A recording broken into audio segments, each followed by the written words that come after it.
Hopefully you've got your mind right. You've made a choice on what type of player you want to be today.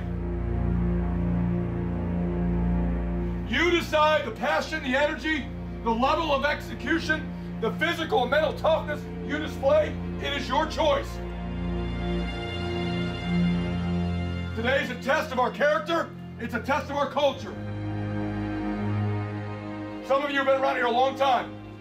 A lot of pain, a lot of sorrow, man. You make the choice how good you want to be.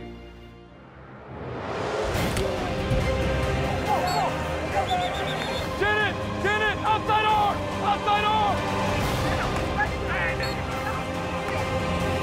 I want it for you. The only way we get that done is you go really hard. Every day, I don't care how many games you win, how you stay humble, you stay hungry, you keep getting better every day. Okay, that's what really good players do and good teams do. How about those knives?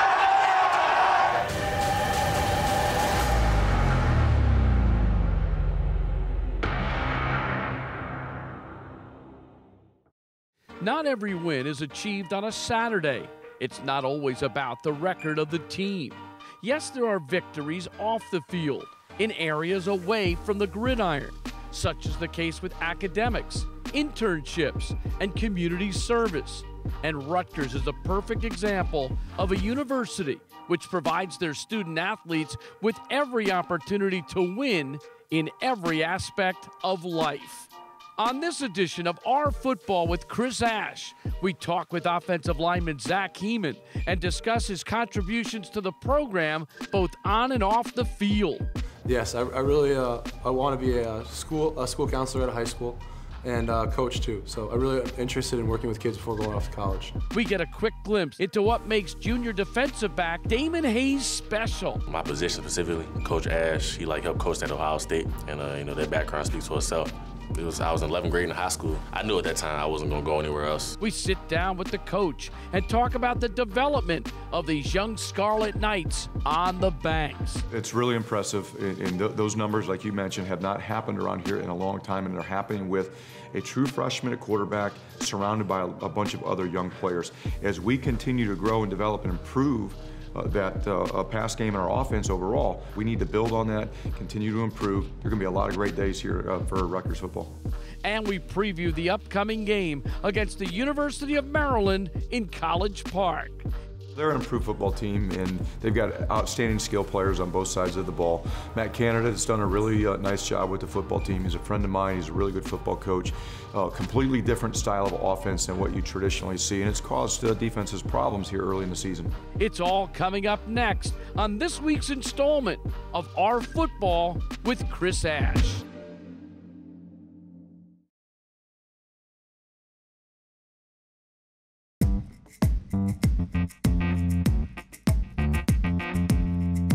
Hi, I'm Dr. Yvette Rooks, Chief Medical Officer for Robert Wood Johnson Barnabas Health Sports Medicine. As we approach flu season, your flu vaccination is very important, but I remind you that all vaccinations are important. They are important to provide health and wellness for society. So please get vaccinated and get your flu shot today.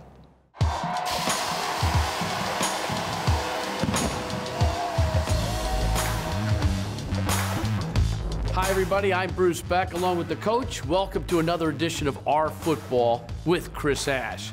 Chris, you talk about development. And with development comes growing pains, and you have to show patience. So how do you balance it all? Well, it's tough. There's no doubt, because we're in a microwave society where we want it now. I wish we were 5-1 instead of 1-5. That's where we're at. That's reality. We are developing our players. We're developing our roster. We're still developing our offense. That's where we're at. We're in a developmental stage. We're in a process here. I can't rush it. I can't make it go any faster. We're trying to get it to go as fast as we can. 26 players have seen their first collegiate action this year. That's a plus, but it also means, uh-oh, I got to wait for them to grow. Well, yeah, there's no doubt about it. It's like having a baby. You know, he's got to learn to walk before he can run. And it's no different with some of these individuals that are playing for the first time. They're out there, they're lining up, but they still don't know how to react and adjust to the things that they see on game day. They're getting better. That's the most important thing, is are we seeing progress? And we are. I think of Art Sitkowski. He threw for 267 yards on Saturday, but he also threw 3 interceptions. So how do you evaluate his performance? Again, he's getting better. There are certain things that he has to continue to work on. He's got to stop doing, namely the interceptions. The opening throw of the game, our tight end was open. He threw it behind him a little bit. It got intercepted. His second pick, he made a poor decision throwing it down the middle. In the third one, he's just trying to make a play late in the game. So I don't worry about that one as much. But we got to throw consistently. We got to make good decisions. But we look at the positives too. He threw a lot of really good balls, had good production, put the ball on the mark in a lot of spots, had opportunities to get some other points on the board too in the pass game. He threw 12 in a row, 12 completions in a row at one point. He also had 29 completions in the game. That's the most since Mike Teal in 2007. So you look at those numbers, those are expanding. It's really impressive.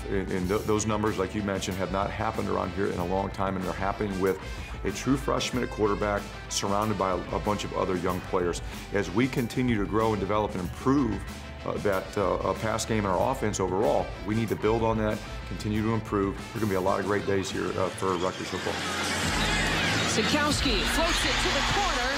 Touchdown, Rutgers. Vokalink, his first score of the year. Travis Vokalink, a tight end, just a sophomore, grabs a 7-yard catch for a score. Pretty good stuff there. Yeah, Travis is a guy we've been really high on since last spring. We think he's got tremendous potential. It hasn't necessarily shown up yet, but I think Saturday you saw the signs of what he can become, and he's going to be a real asset and weapon for our offense. He got the opportunity with the injury to Jerome Washington. He had 5 catches for 47 yards. That's good production for a youngster, though. Absolutely. That's what we want out of our tight ends. We'd like to get that out of a couple of them. Davon Robinson's another young tight end that shined a little bit on Saturday in the pass game. So we're very excited about those young guys. I think the growth of Bo Melton is obvious here. 6 catches for 70 yards. He's gone every game this year with at least 2 grabs. Yeah, and back-to-back games, I think, have been his best performances. So he continues to get better and better. He's wanting to help us on special teams, too, which is the type of culture that we want in our program. So very excited about Bo right now. What about Eddie Lewis, another receiver who we're calling his name a lot more? Yeah, absolutely. Eddie just continues to improve. He's a first-year player, still learning the offense, still learning how to play receiver, but you can see his production continue to go and grow each game. And what about Shameen Jones, 3 grabs for 37 yards? His name has been called more in recent weeks. Another first-year player, same thing, you know, and he's getting better and better. So with the combination of Art, the young tight ends, the young receivers, we are getting better. We're not where we need to be. We still have too many mistakes. 3 picks, some drops in critical situations we've got to clean up. But I couldn't be happier right now with the progress and improvement that they have shown.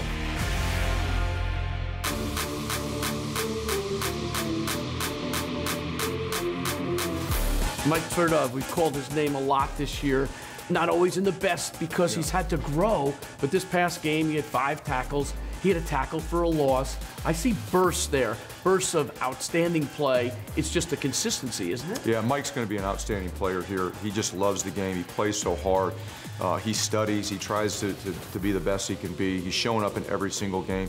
It's no different than the other young players. He's got some mistakes that he makes, but the future is so bright for him, and we need to build our defensive line around him.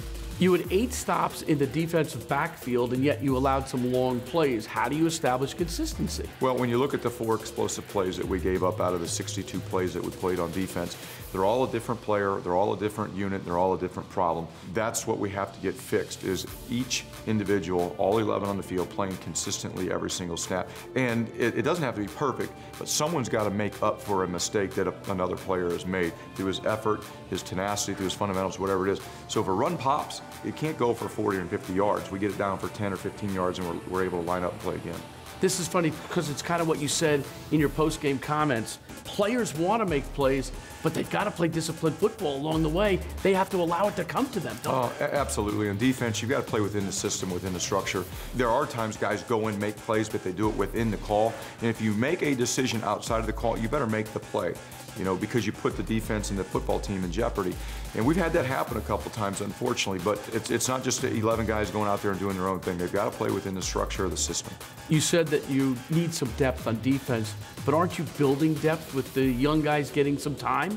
We are, but there are growing pains that come with that, and unfortunately, that's where we're at right now. But I still think we have an opportunity to play really good defense. It just hasn't happened consistently enough yet.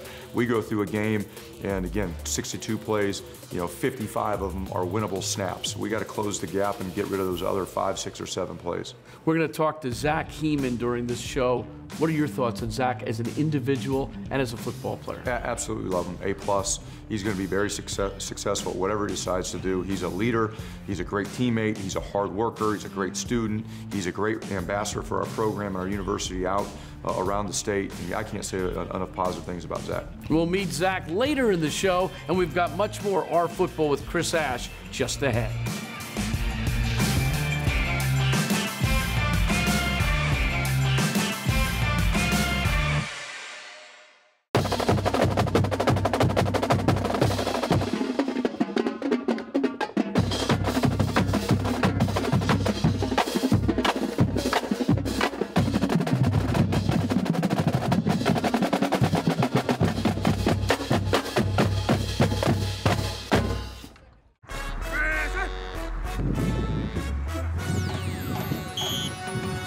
You know, it's one thing to do well in academics. It's another thing to just do well in athletics. But this guy does both. Zach Heeman, an offensive lineman for the Scarlet Knights.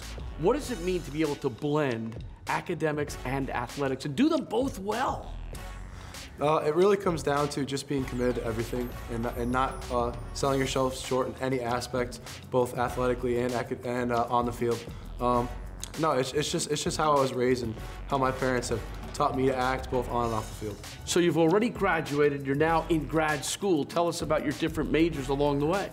So I got my undergrad in psychology with a minor in education, and I just started my master's program in school counseling. Do you want to be a guidance counselor someday at the high school level? Yes, I really I want to be a school counselor at a high school and coach too. So I'm really interested in working with kids before going off to college. A lot of your life has been shaped by the loss of your brother. You've spent so much time in suicide prevention. Can you talk about how it has molded you as a person? Yeah, so I lost my brother to suicide my junior year of high school. He was a sophomore at the University of Illinois. Definitely, obviously, the hardest thing I've ever been through in my life. But it gave me a clear purpose and a passion for, like I said, working with kids before going off to college. It's just something that's both suicide prevention and overall depression and mental health as a whole. It's just something that's not talked about enough. Would you say this is something that has shaped you in terms of your development, your focus, and what you want to do with your life? Yes, 100%. It's definitely given me a clear purpose as to what I want to do with my life. Working with kids before going off to college, kind of giving them that mentality of if you have a change of pace in your career of any sort, that it's okay, and also just being able to open, especially for men, being willing to come forward and speak. That's a big thing because a lot of people are afraid to talk about this, but I think all of a sudden we're talking a lot about suicide and we're talking about what we can do to prevent it. It's something that I think a lot of people need to be aware of. No, 100%. I think in the last year or so, I think it's come forward, and especially men. I think people need to be willing to come forward and speak and express their emotions, because if you bottle up, it kind of leads to a downward slope. Soup kitchens, community cleanups, Operation Shoebox, Out of the Darkness Suicide Prevention Walk. You've been involved in so many community activities. What's your overall philosophy in giving back? It's really just how I was raised. My parents both raised both my brother and I in just such a tremendous way, and it's a way to thank the community, both Rutgers and my parents, as to how I'm so blessed and fortunate for my situation. Do you enjoy it? I love doing it. It's definitely just to get away from all the football stuff, and you can just see the reactions and the emotions that all the people that you interact with. It's definitely worthwhile. So you've got a chance to win the Campbell Trophy, which would be at the National Football Foundation dinner in New York in December. What would that be like? It would be incredible. The last person to win it was Brian Leonard here at Rutgers. So just to be in the same conversation with him, with anything in any aspect of life, it's truly an honor. Do you think guys like Keith Lumpkin and Chris Muller and J.J. Denman and Derek Nelson and Brian Leone, all those guys kind of paved the way for you, former linemen here at Rutgers? Absolutely. They kind of set the standard for me. As to how to really act, both on and off the field. I think a lot of guys take for granted in terms of what kind of impact that they can have on younger guys, and they certainly had a tremendous impact on me. So what do you tell the younger guys in the locker room in terms of comportment and in terms of handling themselves with class? I just tell them, anytime anyone comes up to me, I just tell them to be the best version of themselves. And anything you do, you need to represent your parents, your family, and the university.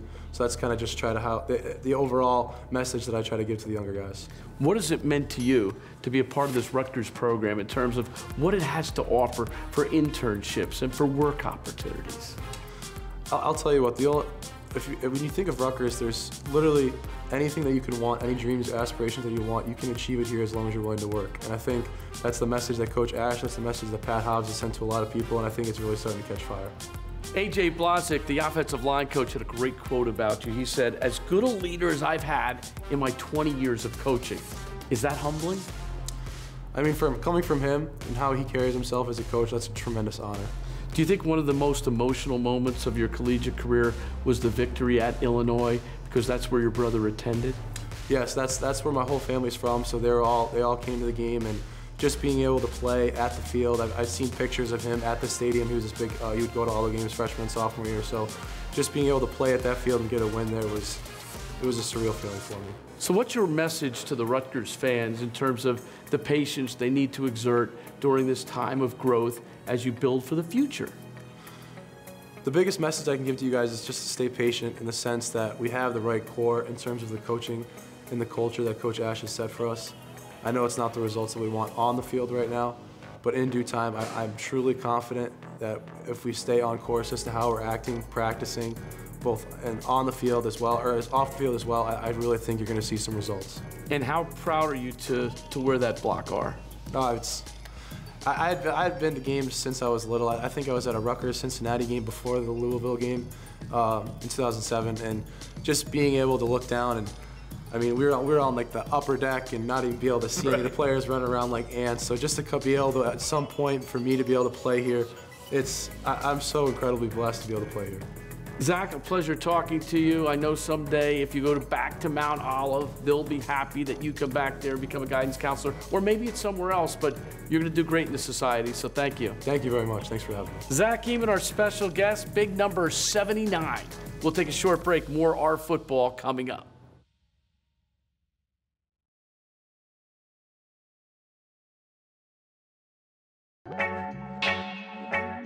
Damon Hayes, safety, junior, PG, Maryland.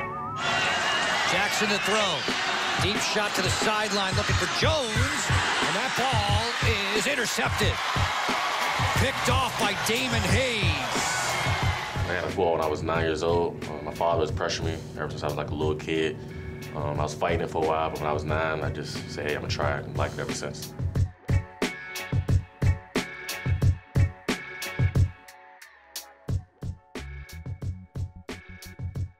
My father played basketball, and sports is always in the family, but yeah, my father played basketball. I would say my favorite part of game day is the prayer. Right before the game, it's just like a calm silence, like a calm for the storm. We all just pray, and just really like, just relax and just, let God take over. That's probably like the best part for me. He's going for everything, the end zone, and it's intercepted. Picked off by Damon Hayes, the junior safety.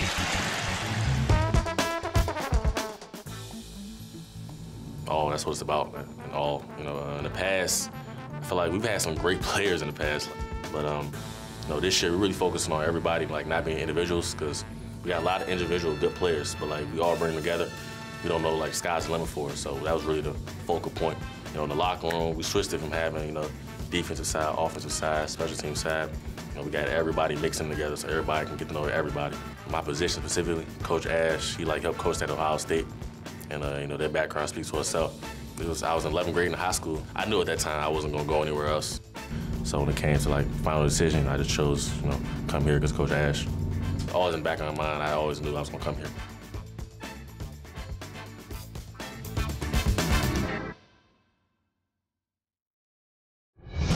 The R play of the game is sponsored by Nissan, intelligent mobility.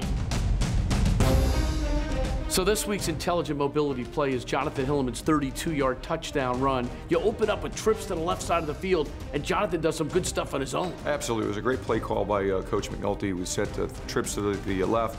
We aligned our tight end over to make an unbalanced formation, create a little bit of confusion for the defense to get lined up. Offensive line did a great job of securing the line of scrimmage in the A and the B gap, working up to the linebacker. Opened up the hole, and Jonathan hit it, broke out to the right, and the rest was history. Maybe Hilliman is not as fast as Blackshear, but he's got a burst, doesn't he? Absolutely. He just plays at one speed, it's full speed, and I can't say enough good things about Jonathan, what he's done for our football program. He continues to show up every single day and work and be a leader for us. He also has 5 touchdowns. Does he even nose for the end zone in your mind? No, he is right now, you know, and hopefully he continues that and gets more for us here as we go through the season. This game preview is sponsored by highpoint.com. Let's go, Rutgers! Let's go, Rutgers!